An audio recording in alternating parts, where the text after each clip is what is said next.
अस्सलाम वालेकुम सामीन। 10 शव्वाल मुकर्रम की तारीख शुरू हो चुकी है। 19 अप्रैल है। ख़बर का उन्वान है उत्तर प्रदेश की 8 सीटों पर कहाँ कितने फ़ीसद वोटिंग हुई है।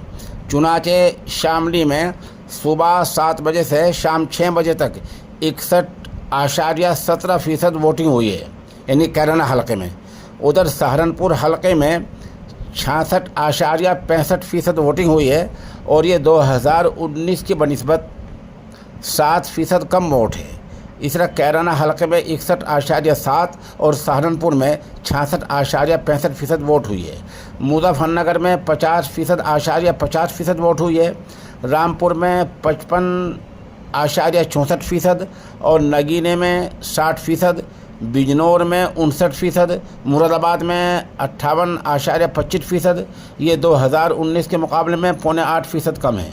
उधर पीलीभीत में 63.22% वोटिंग हुई है। इस तरह हमारी ये 8 सीटें कैराना, सहारनपुर, मुजफ्फरनगर, रामपुर, नगीना, बिजनौर, मुरादाबाद, पीलीभीत, जैसे मैंने बतलाया, इनमें इतने ही फ़ीसद वोट हुए हैं। यही हम आदाद शुमार मौसूल हुए हैं।